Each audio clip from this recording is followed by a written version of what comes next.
நண்பர்கள் அனைவருக்கும் KVK3 அஸ்ட்ராலஜரின் காலை வணக்கம்.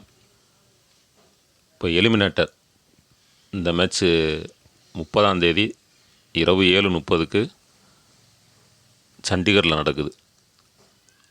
எந்தெந்த டீமுக்குன்னா GT vs MI. இந்த மேட்சை பொறுத்த வரைக்கும் கடைசியாக விளாண்ட பிளேயர்ஸை எடுத்து தான் நான் சொல்லிக்கிட்டு இருக்கேன். லைனை விட்டதுக்கப்புறம் பிளேயர்ஸு சேஞ்சஸ் எதுவும் வந்துச்சு, இல்லை புதுசாக பிளேயர்ஸ் வந்தாங்க அப்படின்னா அதுக்கு தகுந்த மாதிரி நீங்கள் பார்த்துக்குறங்க.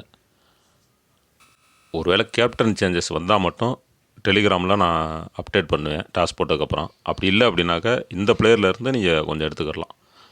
அதே மாதிரி மும்பையை பொறுத்த வரைக்கும் 11 பேரும், குஜராத்தை பொறுத்த வரைக்கும் 11 பேரும் அப்படி தான் எடுத்திருக்கேன். இந்த தடவை கூடுதல் பிளேயர்ஸ் எல்லாம் சொல்லலை. வீடியோ முழுமையாக கேட்டிங்கன்னா உங்களுக்கு என்ன அப்படிங்கிற புரியும். அன்றைக்கி என்ன நட்சத்திரம் அப்படின்னா, ஃபஸ்ட் இன்னிங்ஸ் முழுவதும் புனர்வூச நட்சத்திரம் வருது, செகண்ட் இன்னிங்ஸ் முழுவதும் பூச நட்சத்திரம் வருது. இப்போ எம்ஐயை பொறுத்த வரைக்கும் ஹெச் பாண்டியா அவருடைய தலைமையிலையும், ஜிடியை பொறுத்த வரைக்கும் கில் அவருடைய தலைமையிலையும் டீம் ப்ளே பண்ண போகிறாங்க. இப்போ எம்ஐயை பொறுத்த வரைக்கும் கடைசி விளாண்ட பிளேயர்ஸ் யார் யார் அப்படின்னு பார்த்தா R Sharma, S Yadav, T Varma, N Dhir, H Pandya, M Santner, D Chahar, T Boult, J Bumrah, A Kumar. அவங்கெல்லாம் லாஸ்ட்டாக விளாண்ட பிளேயர்ஸு. ஆனால் ஜே பெய்ஸ்டோ அவர் வர்றாரு அப்படிங்கிற மாதிரி சொல்லியிருக்காங்க. அவரே நான் எடுத்திருக்கேன். ஆனால் ஓப்பனராக இறங்குறாரா இல்லை எப்படிங்கிறது தெரியலை.